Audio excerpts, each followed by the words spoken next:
trustees. Our crew this morning includes Maria Bavier, Laura Thompson, Nicole Collins, our Director of Music Ministries, Lark Lewis, Ian Reese on tech, and the red team is hospitality this morning. Our opening words this morning are from Monica Jacobson Tennyson. Welcome. What you bring, who you are, enriches all of us. We say welcome to your joy, your hope, your pride. We say welcome to your grief, your fear, your anger, and the parts of you that are not yet ready to be seen and heard. Welcome to them as well. For we are people of faith, faith in our expansive welcome, faith in our ability to grow, faith in the precious gift of our truths, faith in the promise of trying, learning, changing, faith in our capacity to know ourselves and each other ever deeply. Welcome to you who are gay, straight, bi, pan, lesbian, queer, questioning, unable to be contained in any word. Welcome to you who are trans, cis, genderqueer, non-binary, intersex, agender, beyond words. Welcome to you who are human. Welcome to you who love and are loved. Welcome to you who are blessed, which is all of you. May this time together be a blessing. Amen.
Thank you, Lark. I have a special relationship with that song. I don't know, some of you know, I used to work as a chaplain at a long-term care facility with people with Huntington's disease, and we sang that song almost every week, so it's got a really special place in my heart. I love when I hear it, and watching you smile while you were playing it was fantastic. Again, my name's Laura. Welcome to the service this morning, especially any visitors who might be joining us for the first time today, welcome. It's good to see you here. If you are joining us for the first time, there's some visitor packets downstairs to help you get acquainted with us. And if you'd like, you could fill out the visitor form. That'll get you on our email list, and we can send you things to keep you updated about what's going on here. Folks on Zoom can find that in the chat and YouTube as well.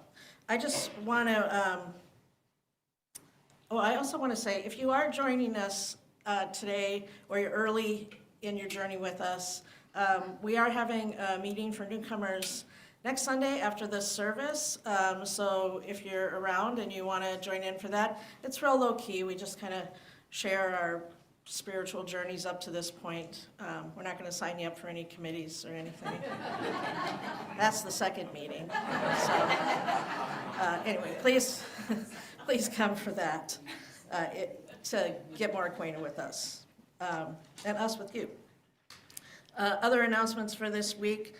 I'm not sure, but the video announcements might have been from last week, so I want to make sure I get them right. Midweek Centering Space this Wednesday will be led by Steve Vincent. I think he's here somewhere. Maybe not. Anyway, Steve does a Buddhist-style meditation, so please come for that. That's Wednesday at 5:30. It goes for about a half hour, so it's just a nice midweek kind of centering space, just like it's titled. We have a new group on Thursday mornings at 11. That's a listening and support circle. Greg Kirkwood is leading that. There's no agenda or anything with that. It's just there's a lot going on right now in the world. So if you need some space just to come and talk and be with others, come on in for that. That's Thursdays at 11. Today, after the service, the internship committee is meeting in the conference room, and the UU Christian Fellowship will be meeting in the fireside room. You don't have to be a Christian to come to that discussion if you want. Today, we're going to be discussing Jesus' call to love your neighbor. Who is neighbor, and what does love mean is basically the discussion today. So if you're interested in that, please join us. That'll be about, I don't know, maybe 15 minutes after the service ends. Both of the meetings will. So time to get some coffee and a snack and bring that along with you.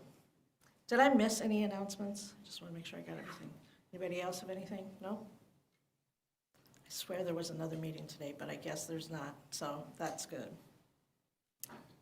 Kathleen has something though. Oh yeah, we're in the middle of doing a congregational survey. You can find a link for that in the where it's in the Friday email, and it's also in the February newsletter. So, you don't think it is? Okay, well, it might not be in the February newsletter. I guess it didn't make it into that. But it is in the Friday email, so those of you that are subscribed to our emails, please check that. That really is something helpful for us to take a temperature on where we're at right now, and also maybe have some ideas going forward where we want to go, which is important too. Great. It's so good to see all of you here this morning. I know it's cold outside and a little bit slick. So good for you for being hardy Minnesotans and making it out here for the warmth of community, which are some of our chalice extinguishing words. But for now, will you all please join me in our chalice lighting words right up here on the screen. With humility and courage, born of our history, we are called as Unitarian Universalists to build a loving community where all souls are welcome as blessings and the human family lives whole and reconciled. With this vision in our hearts and minds, we light our chalice. Our opening hymn this morning is number 346. Come sing a song with me.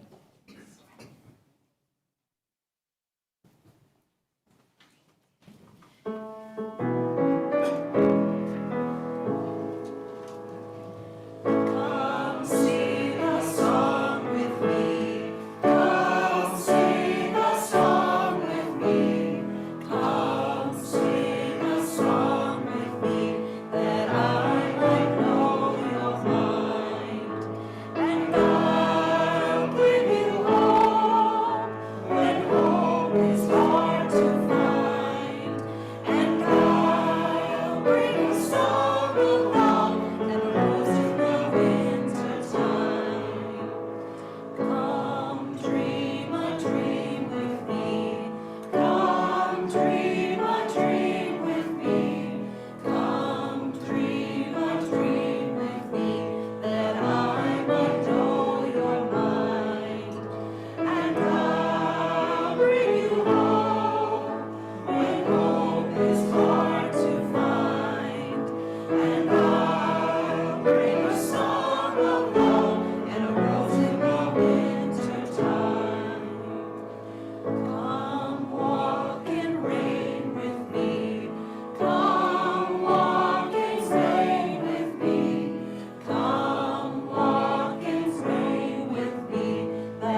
Friends, we are carrying a lot right now. The news is tough every day, and it feels like our personal joys and sorrows are all that much more amplified, which is good for the joy part, and right? Because we need that right now. And it's a little harder with sorrows and concerns. We do have a new way of doing joys and sorrows. Folks can write them down and put them on the box that's out in the lobby. Are there any in there, Chad? Okay, if Chad will bring that forward. So you can always write down out there. That's great if you're an introvert. It's great if you want to be anonymous. Please use the box for that. Everything that's shared, I'm writing down in this book, which then I'm putting downstairs. We have a caring card station, so you can pick a card. If you want to send a card to somebody who mentioned something that you want to send your thoughts to them, it'll be right in this book. It's really important that we practice all the ways of being in wonderful community with each other right now. So who has joys? Oh, and I also want to mention, if you're on Zoom or YouTube, you can write your joys, sorrows, concerns, gratitude in the chat, and we'll share that here today too. Who has something to share today?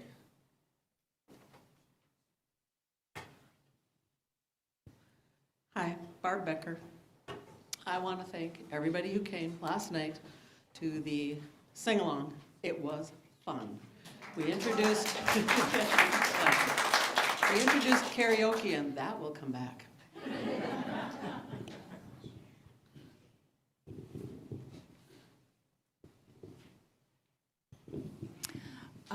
We have a joy. Last weekend, we celebrated our son Anders earning his Eagle Scout Award and had a court of honor for him, which is why we weren't here last week. But anyway, it was wonderful, and lots of people showed up who had been very supportive of him through Scouts, so thanks. What was his project? He made raised planters for the Presbyterian homes on Lyndale Avenue. He earned his Eagle last summer, but we didn't have time to do the court of honor until last week, so.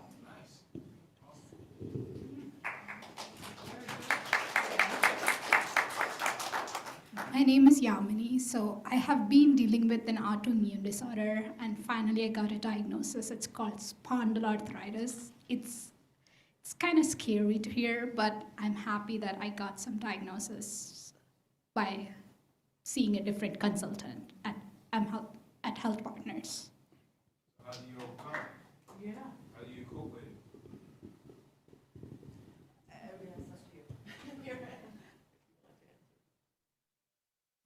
So one way I have been doing it is with doing yoga at least 3 times a day. Yeah. So I cannot even get up from bed because I have very stiff knees. It's very hard. The reality of spondyloarthritis is it's a lifelong chronic condition and it's a progressive disease.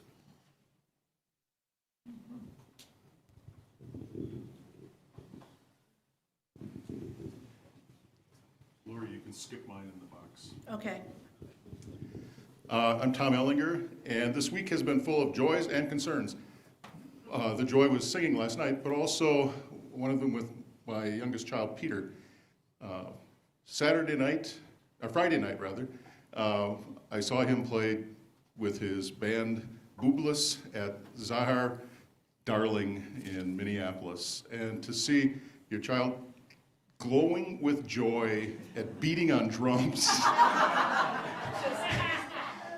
However, the same week we found out that Peter has a growth on his liver, which has to be removed, and it also is connected with his gallbladder. So sometime over the next month, he's going to have surgery to have that removed, a resection of his liver. The recovery, anywhere from 1 month to a month and a half. That'll be time off work from him, and the government doesn't give him time off. So hold him in your hearts. He's a dear child. And he grew up in this fellowship. And many of his values, I see, have been formed from all of you. And his name is Peter.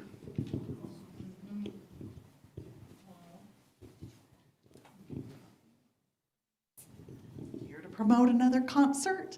Vocal Essence has yet another concert. This is the group I sing in, and this is a full circle moment because it was actually a year ago that I attended this. It's called the Witness Concert, thanks to free tickets from Nicole, who couldn't use her tickets.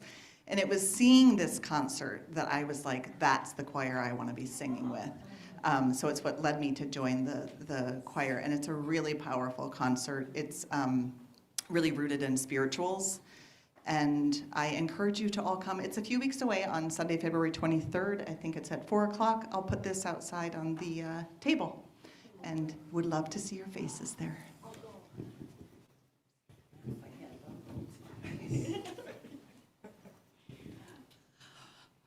For those of you who aren't participating in the Super Bowl today, The Brutalist, which is nominated for Best Picture, starring Adrian Brody, is playing at 3:05 at the Mann Theater at the corner of France and 50th, and I think we should go see it. Oh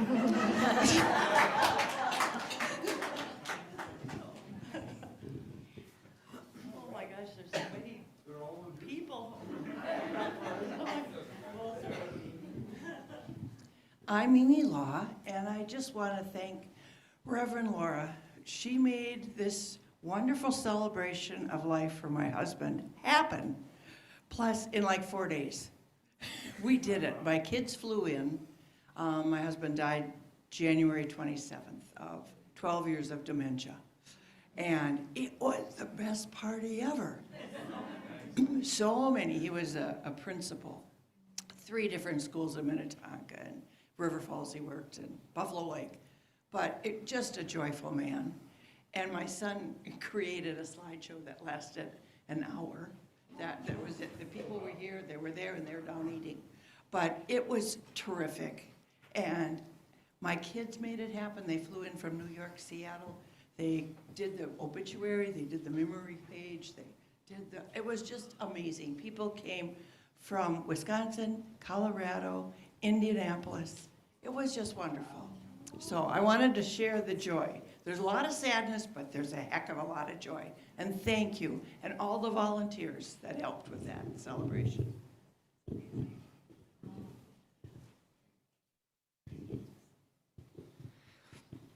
Sarah Collins, I got 2 joys. The first one was last night. I want to thank all of you who attend and humored my young son Antonio when he went up stage and started singing or just decided to open the show.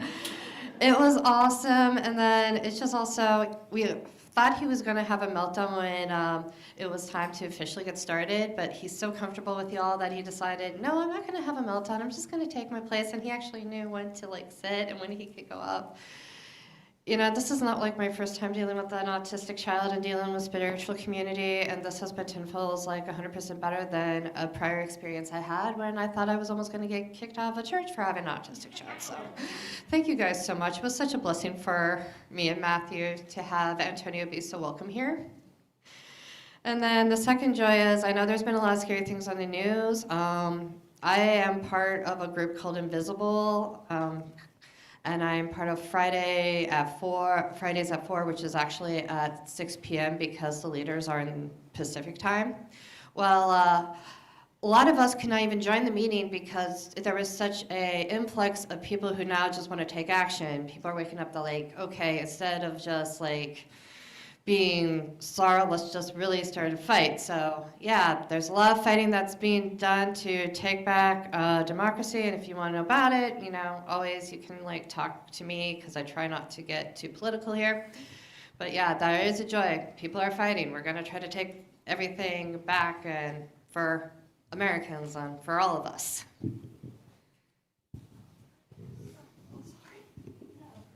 I lead another indivisible group. In Prior Lake Savage, Shakopee. So if anyone's from there, you can talk to me about joining that area. Matthew Schneider, I'll make it quick. The concern, that sorrow that I had a couple weeks ago about a family friend going to the hospice, he passed away on Thursday at about 1:30 in the morning. His first name was Clifford. He was in his 80s. He had a couple of sons. He was a professor. He lived abroad teaching. I wish him a wonderful rest. Thank you.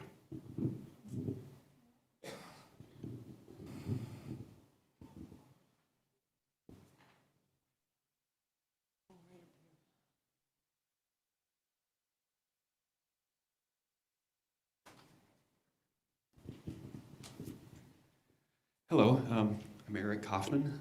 A few weeks ago, we sent one of my sisters off to Japan. She's doing a study abroad program, doing a lot of Japanese language study. It was her first international trip, her first plane ride, and her first time traveling alone, all at once. So, she had a hard time the first couple of days, but after she found some friends, she's doing amazingly well.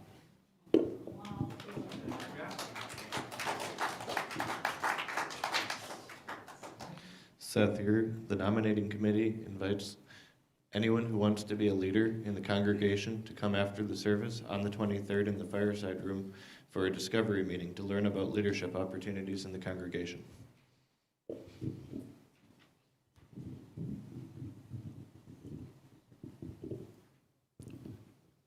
All right, siblings. Everybody knows me as Greg Kirkwood. This is not a weather forecast. However, I do have a joy. I started that listening group on Thursday. It's going to be a meeting at the fireside room at 11 o'clock on Thursday mornings, except the Thursdays in which I need to get dental work done. And that'll probably start on the 20th of this month. So anybody that wants to talk, the agenda is up to you, not up to me. And I'll be there to listen and hold your hand and give you a free hug. I can probably cover it on the Thursdays that you're out, Greg. Just let me know when it is, or which days.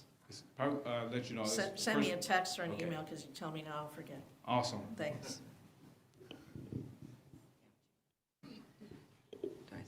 Kathleen has a joy.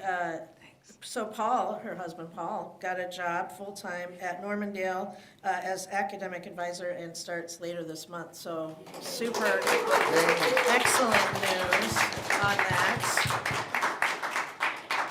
I have a joy. I'm leaving for vacation tomorrow. I'll be in London for a couple days and then in Dublin for a couple days. Are you coming back?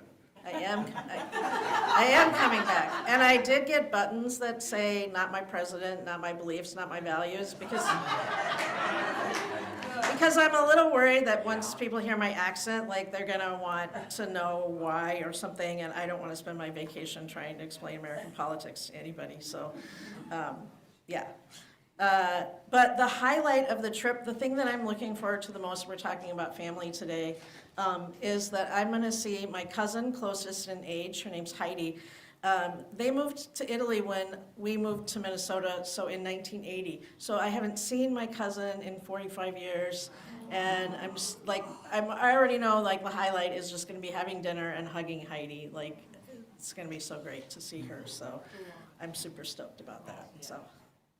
And, you know, beer and whatever else. Fish and chips or something, yeah. Who else has something to share today? Marcy? Marcy Lovejoy here, and my joy is about the great blessing I've had that State Services for the Blind have now created an on-site training room and started their first class, so I started, and so I've had my 5th of 8 classes, and then it was nice to know that when it's done, I can get someone from there coming out right once a month for different aspects of the training. So yeah, it really is a help. I've just been blind for a year and a half now, and it's been a struggle, so this is just great. And then I want to take the opportunity. I thought maybe I'd wait till next week, but I guess each week I'm going to be encouraging people to attend First Saturday. We're hoping that we're now including men, that we'll get more guys coming to the group.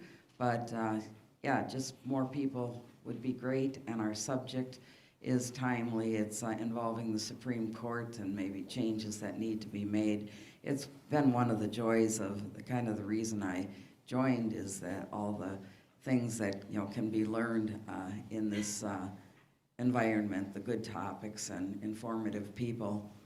So that is about it. I hope to see you on first Saturday of March. Thanks, Marcy. We have one joy on Zoom from my beloved wife, Emily, who lets us all know that she and I have been caring for a peace lily that was from George Fairman's memorial service, and it has 2 blooms on it.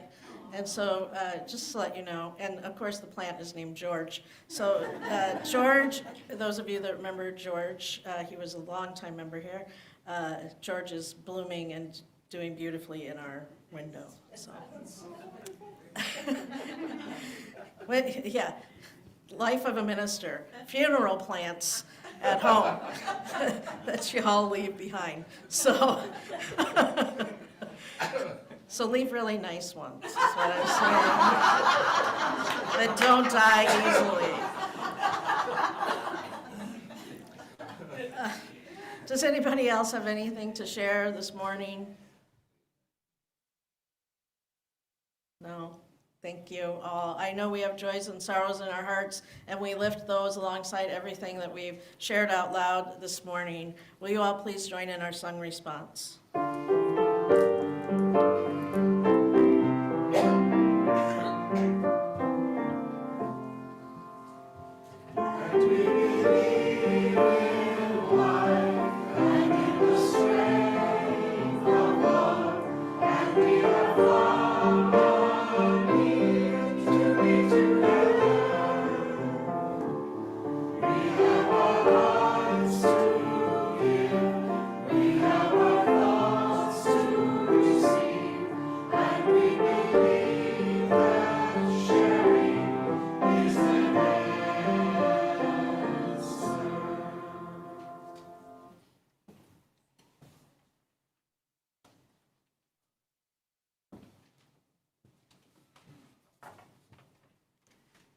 What do children need on Sunday mornings? Adapted from Reverend Lowell Brooke. They need to light a chalice and have a quiet moment to enjoy its mystery. They need to sing a song, to hear their own voice and other voices joined together, and to feel the feelings that are stirred by music. They need to hear a story, I have one today, and have a chance to share their own, remembering that we are each different and also very alike. They need to create something, realizing that by expressing themselves, whether using words or materials, they help to bring the different parts of ourselves and life together. That's what religion is. They need to be with an adult who's interested in the world and who feels the privilege and responsibility of their trust. One who is glad to be with them and regards them positively. Into this safe and encouraging context, may we weave the context of our religious tradition. Okay, I actually have a wonder box for us today. During our Soul Matters gathering downstairs, these children know that we, in the preschool, nursery, and elementary rooms, we introduce the day's theme with a wonder box. Do you want to check and see what's in it? See if you can feel if it's heavy or light.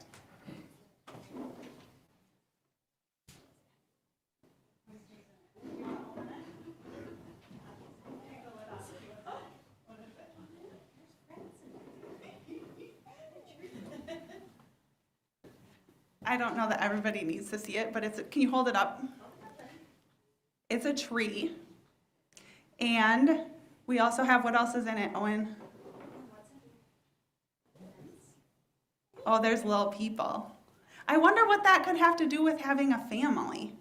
Like, our topic is family, so why would we have a Christmas tree? Well, it's not a Christmas tree, it's a family tree. And what else, why would we have little peoples? Sometimes people talk about their family tree. That means they think about all the people in their family growing like a tree grows. In my family, it's me, my husband, Eric, and our son, Eli. Can I get someone to raise their hand and tell me who's in their family? And I'll say it loud into the microphone. Maya? You say loud, who's in your family? Say like, Maya.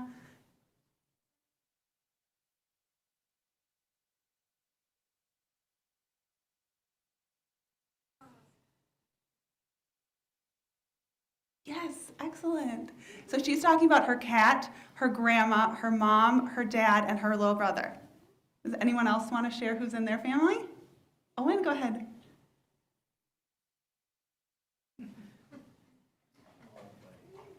That's okay. How about you? You say it really loud?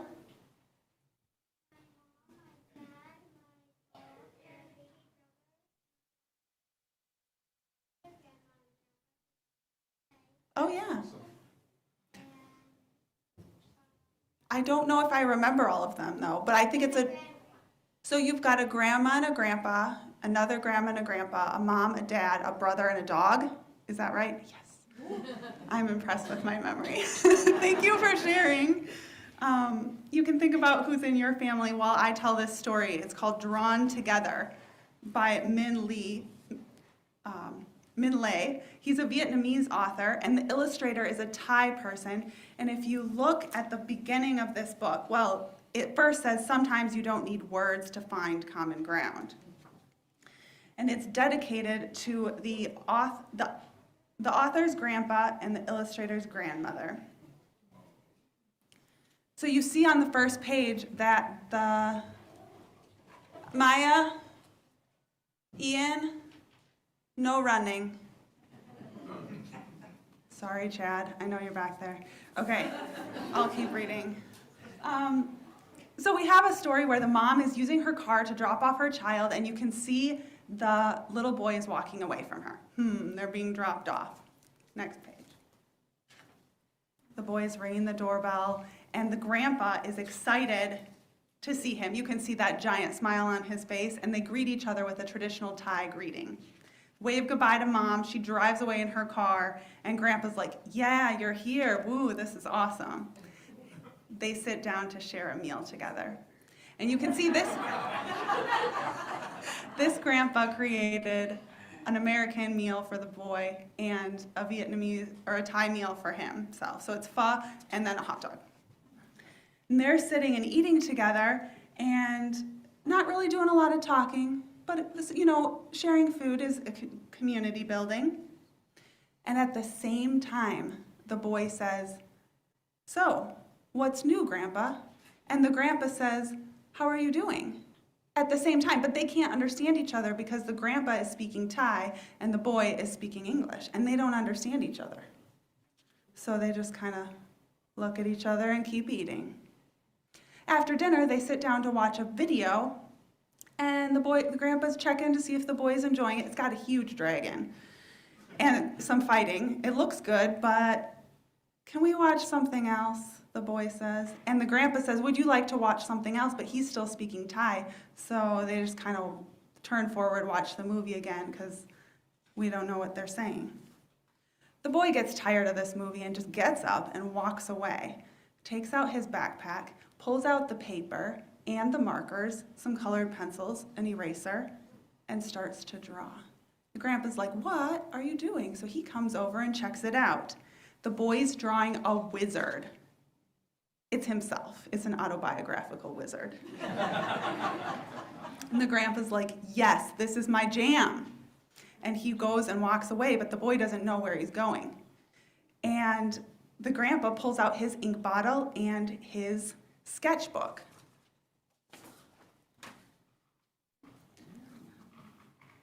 And he sits down next to the boy. So now you've got the colored book of the boy's wizard and the grandpa's ink and sketchbooks.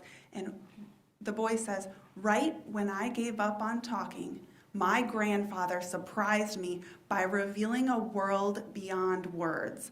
And in a flash, we see each other for the first time, and the wizard's fighting with its wand that's made like a star, and the grandpa drew himself a heroic character from Thai culture using his ink. All the things we could never say come pouring out in their art.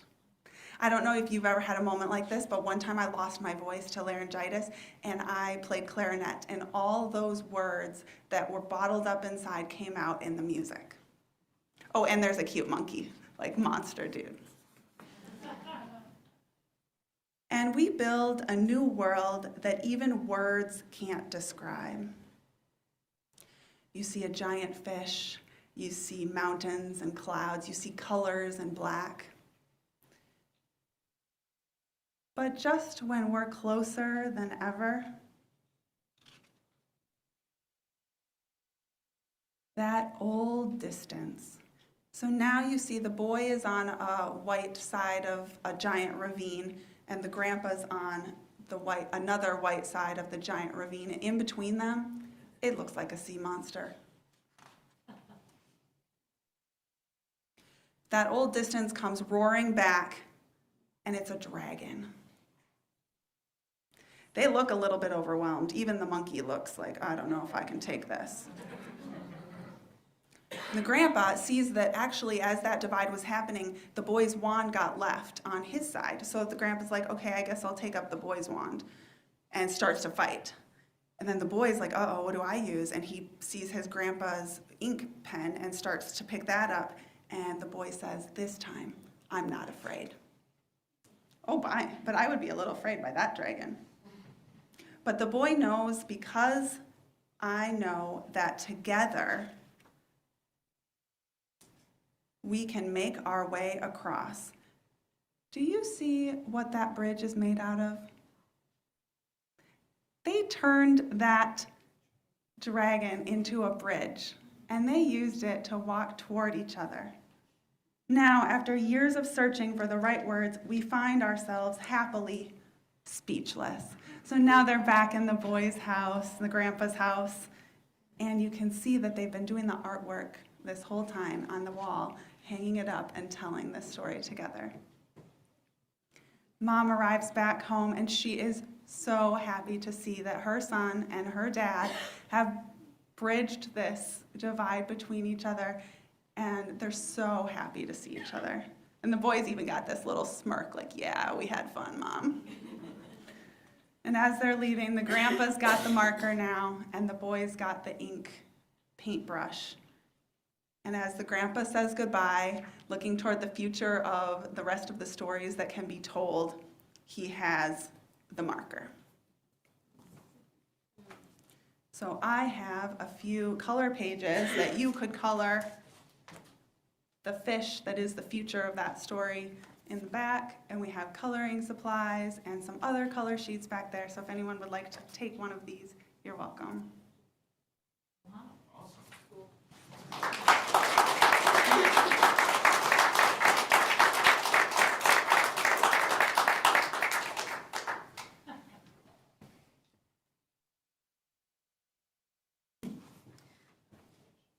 That was great, Maria, thank you.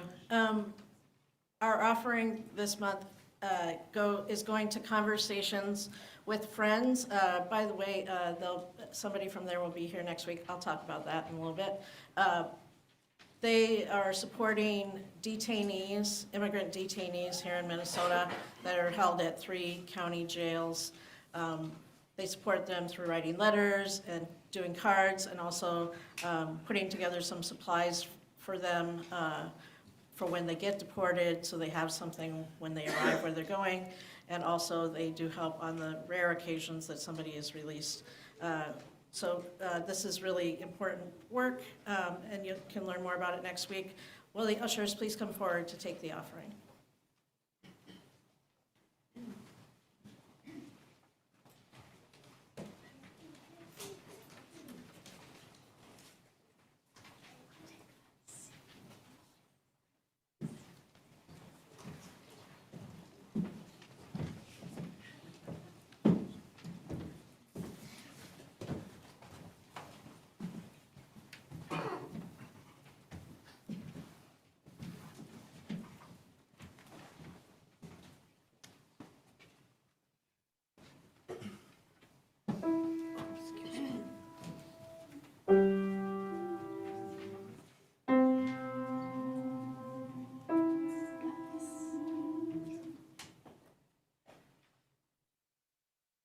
As for me and my house, you will find us serving peace. As for me and my house, you will find us serving peace. As for me and my house, you will find us serving peace.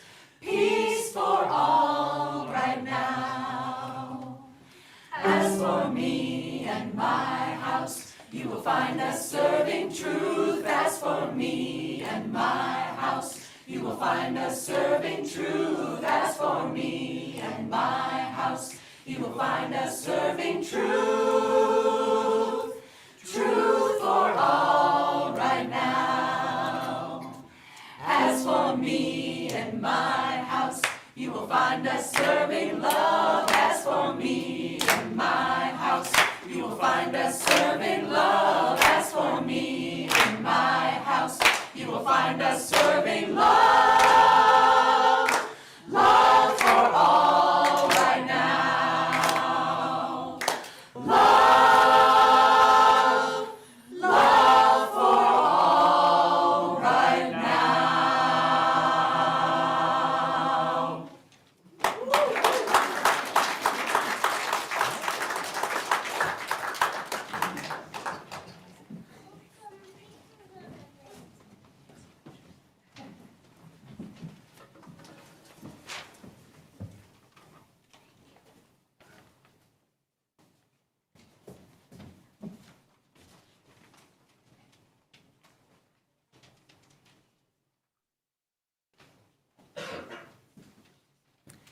I have a big family. I remember being a kid and counting my cousins. I could fill up a whole piece of construction paper with my family tree. So the grandparents are at the top, then the aunts and uncles, and then me and all my cousins were along the bottom. Mom would say, everyone needs a Wheaton weekend once in a while. So going to Wheaton, Minnesota, 3 hours west of here, to visit grandparents was relaxing for her and fun for us kids. Grandma and Grandpa would come out of the house to greet us as we pulled onto their street, welcome us inside, and Grandma, I swear, would have cookies every single time we arrived.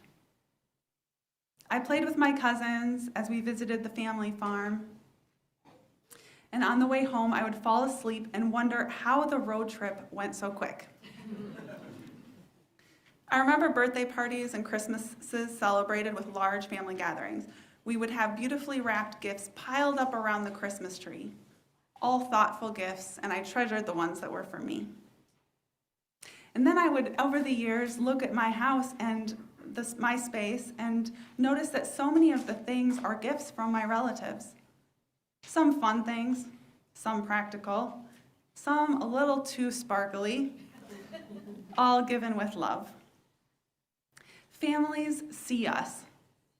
The people we love know us. How does it feel to be seen? Good, joyful, so warm and loved. We can spread those feelings out to others. We are going to pass out googly eyes, an early Valentine treat, 1 little bag per person. Take an extra one if someone in your family is home today or watching from Zoom or YouTube. The googly eyes that I have here have peel-off back, so you can stick them somewhere to share joy with others and as a reminder to people that they are seen. I'm imagining a little pair of googly eyes at my house, in the grocery store, or where the next pedestrian will see them, making a cute little face. Take a bag and share the love. I also have clipboards and white paper, crayons, and blue tape on the tiled table outside in the sanctuary. You're welcome to draw a picture of your family doing something you enjoy together.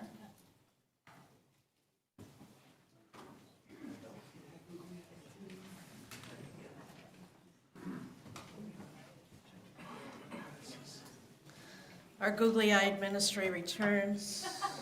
Those of you that remember it the first time. Because we need it right now. We really need it.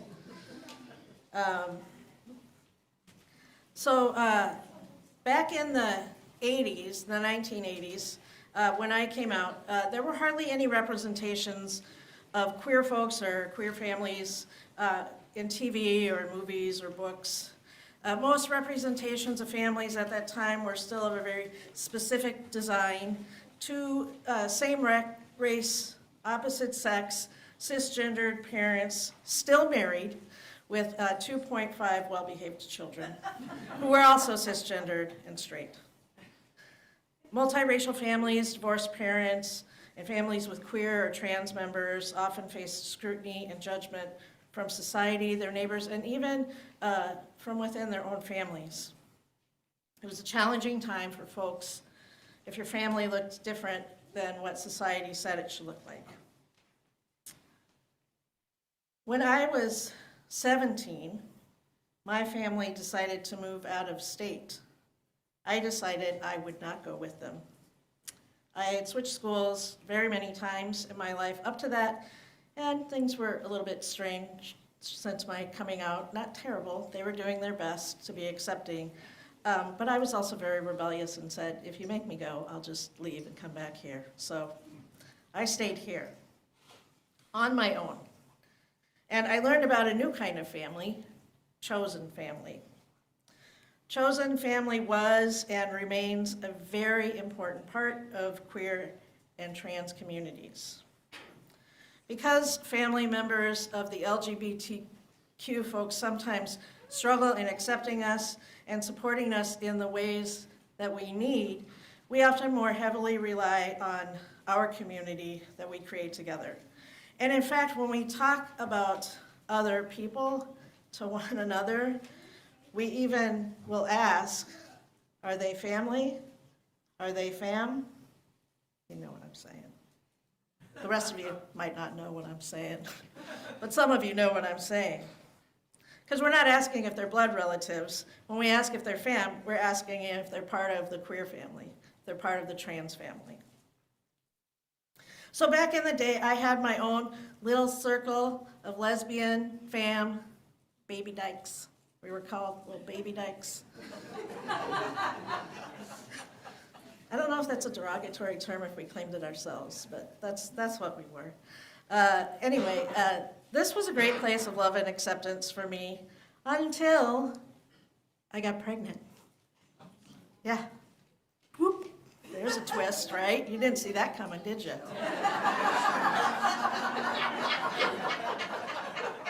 Turns out that though I'm homo-romantic, that is, preferring romantic relationships with women, I actually bisexual when it came to my attraction to sexual partners.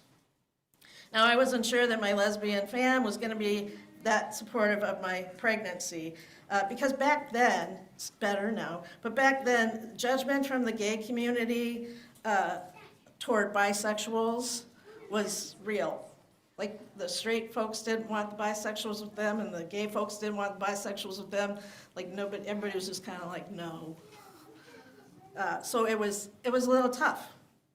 So I went back to my folks to stay there while I was pregnant. I stayed there for a little bit longer after Opus was born. Then moved back to Minnesota, and guess what? My lesbian fam, they did love and they did support us. Yes, we were a bit different, but they loved us, and it felt like my little family of Opus and I belonged to that broader community. So that was wonderful. Because doesn't everybody want to have a community where they feel like they can belong? Of course that's what everybody wants. So when Opus was 7, we moved to Lanesboro, Minnesota with my then partner, Kelly, where I'd gotten a job as a chef. Lanesboro, for those of you that don't know, is a town of about 750 people. It's a tight-knit, largely agricultural town area. Now, I'm a city kid born and raised, and this was a very different space for me to be in. I should also mention that it was basically all white and very straight. Oh, I should also mention that Kelly's black. It's an important part of the story as well. So here we were, this multiracial queer family living in a small town, and folks, we were our own demographic. Like for the entire southeast corner of the state, I think, not just Lanesboro. There was no other family that looked remotely like us. And we lived there for 12 years. Opus started first grade there, basically graduated from high school with the same 26 kids that he started out with. I spent a lot of time volunteering in his classroom in his younger years so that when kids and parents could get to know my family and the kids could get to know me so that when they figured out that I was gay and what that was, they'd already like me, and they did. But the funny thing happened that it wasn't just them who got to know me, I got to know them. I actually have friends there that are Republicans, like because you didn't get to stay in your little enclave in a small town. You're friends with everybody. We were no longer surrounded by our queer fam, but we still found a place of love and acceptance and belonging. It wasn't perfect though. People still occasionally said racist or homophobic things, but most of our neighbors would stand up for us when that happened. And in the end, though we were very different, we were welcomed and included as part of the community. Actually, once we tried to move away when Opus was in middle school, and the superintendent of schools called me in his office and told me that we couldn't leave, that we were too important to the community to leave. Because his entire diversity would be leaving with one school.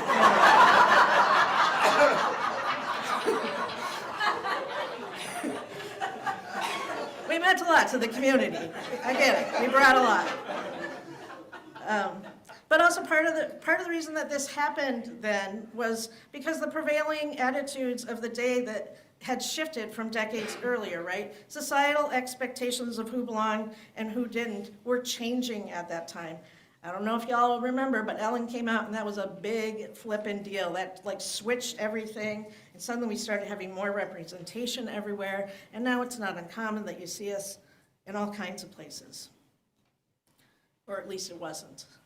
What happened was we became more visible, right? People saw us, and rather than being stuck on the far fringe, we were included on the whole cloth. Now, fast forward to today. And things are different once again, because we know that things change. That's always a constant. And once again, we're being pushed out to the fringe, and in some cases, I think people want us off the fabric altogether.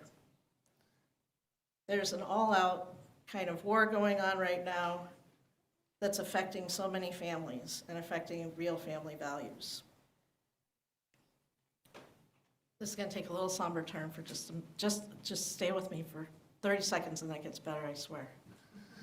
But since Trump took office, he's made attacks on families by signing executive orders against transgender and non-binary folks, by rolling out massive deportation programs, and by not only dismantling DEI programs in the federal government, but by erasing anything that would seem welcoming to anyone who might look or be different. And here's an example. Mother Jones reported the other day that unidentified workers likely associated with Elon Musk's Department of Government Efficiency, aka DOGE, confiscated a plaque off a desk of a supervisor at an intelligence agency for violating the recent ban on DEI initiatives. The offending knick-knack, little desk plaque, read, "Be kind to everyone."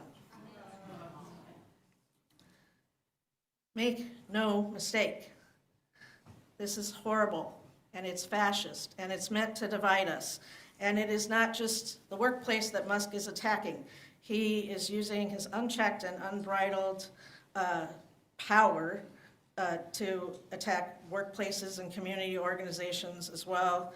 Also, this week, he and Mike Flynn attacked Lutheran Family and Social Services, which provides huge amounts of housing, food assistance, mental health counseling, and refugee settlement to tens of thousands of people all across the country. They said that, or they accused this highly respected organization of taking illegal payments and money laundering under the guise of religion. So the target has been drawn on liberal religions back now, too. Well, it kind of already was by Trump, but now by others. So this is an all-out attack on real family values, right? Real family values teach us to be kind to everyone. Real family values remind us to love our neighbors, all of them. Real family values imbue in us a deep-held belief that everyone matters. Real family values put love at the center. So how do we, in the face of everything that's going on, stand up to protect real family values? So I want to give you some practical things to do right now. Because we need some practical things, right? We need to hang on to the things that we know we can do. It's so important right now. We cannot lose sight of that. So the first thing that you can do is just check on families and individuals that are affected by these policies and attacks. Check in on families with trans or non-binary members or members of your own family that identify as such. Offer your support in whatever ways you can and let them know how much you love them. And if you are a member of the LGBTQ family, let yourself feel all of that love, please, because we need it right now. Check in with immigrant families, no matter what their citizenship status is. Also happening this week, Republican Representative Brandon Gill of Texas called for the deportation of Representative Ilhan Omar, here from Minneapolis, who's a U.S. citizen, though she was born in Somalia. Just so you know, Representative Omar moved to the U.S. in 1995 when she was 12 and became a naturalized citizen when she was 17 in the year 2000.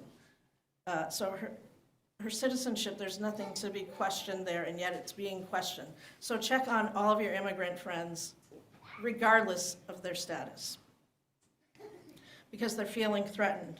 Our Latino and African immigrant neighbors and friends are feeling that very much right now, and their families are being targeted. So please take note. But here's some more, even more practical ways you can help. Every Friday since 2019, a group of folks has been gathering over at Dar al-Farouk Community Center. I think it's around noon. 11:30 or noon, they get there. What happened was, in 2019, there were neighbors harassing folks that were coming. That's their weekly major prayer service at noon. So there were folks that were with cameras and just like writing down license plate numbers and all kinds of things while these folks were trying to go to their weekly prayer service. And some loving neighbors caught wind of this, started showing up with signs.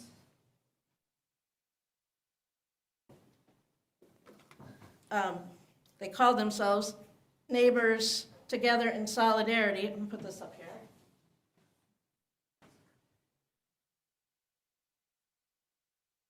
So they held those signs up. They also held up love signs. Beth, this is your cue. Can you come up here for a second? I couldn't find a love sign. We don't have any here. I am gonna order some more. Can you just keep your back? Because Beth just happened to be wearing exactly what our love sign says.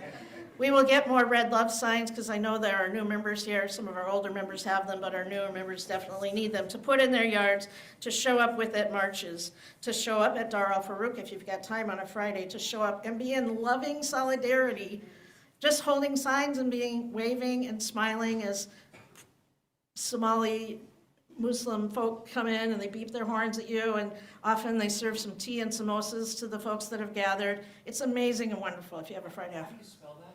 Dar al-Farouk, Yeah, like, D-A-R. where is it? Yeah. It's on Park Avenue in Bloomington. It's right. Yeah, D-A-R, separate word, A-L, Farouk, F-A-R-O-O-Q. It is 8201 Park Avenue. Yeah, it's every Friday. If you, and that sign, Neighbors Together in Solidarity, they have a Facebook page, so you can check that out. So that's one amazing thing you can do to support your Somali immigrant neighbors right now, right? Fridays. They're there, rain or shine, snow, 20 below, they're there every Friday. Another thing you can do, come to the service next Sunday. Steve Kramer's going to be here from Conversations with Friends. They're that group that we're supporting this month. They work with, or they support detainees here in Minnesota that are being held in the county jail. He's going to have probably a lot more information about what's going on with that and how you can get involved. Something you can do, right? We need to be doing things.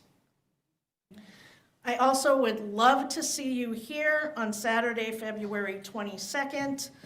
There's an ad for it on the back of your order of service, those of you that are here in person. You can also find it on the Friday email or in the newsletter.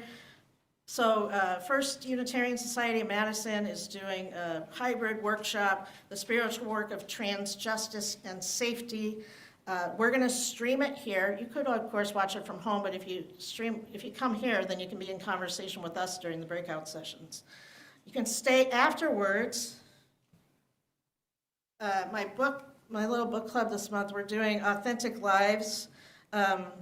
This book is interviews with that celebrate trans and non-binary people and their families. Each chapter is just a different interview.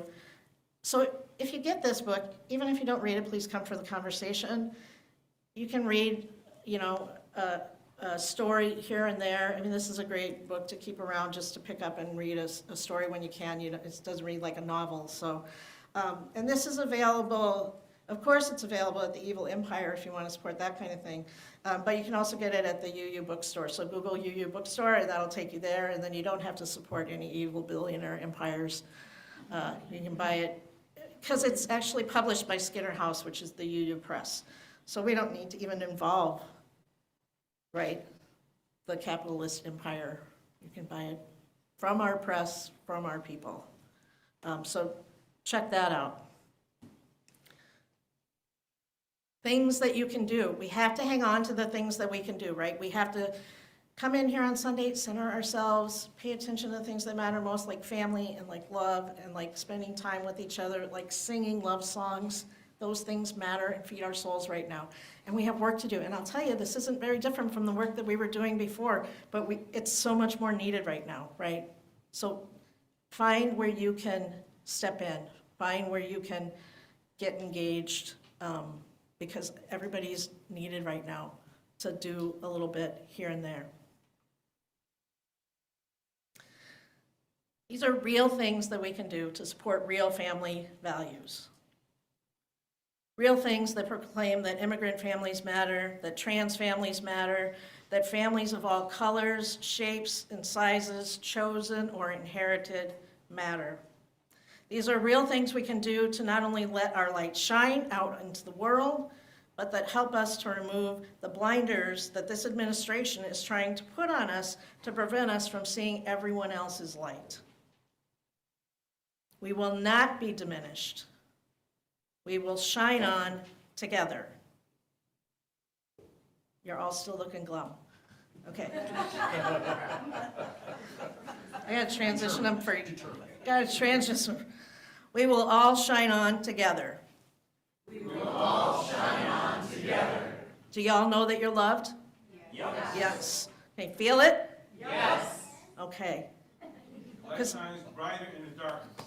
That's right. Please join in singing our closing hymn with all your gusto, finding some joy. This little light of mine, we will not be diminished. I'm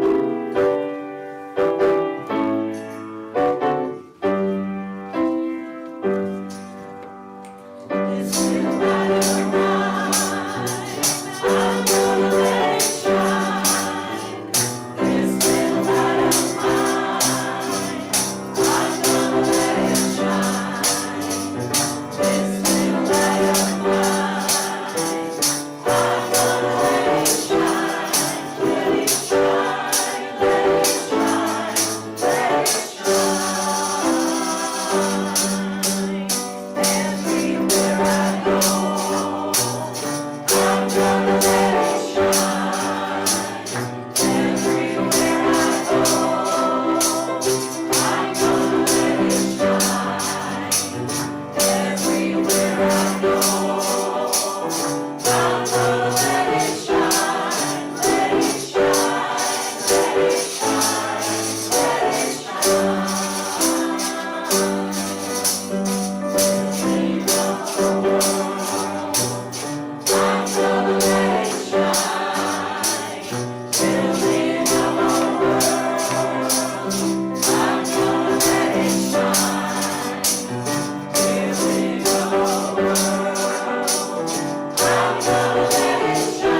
say, where did I say, Union Christian Fellowship, did I say youth room?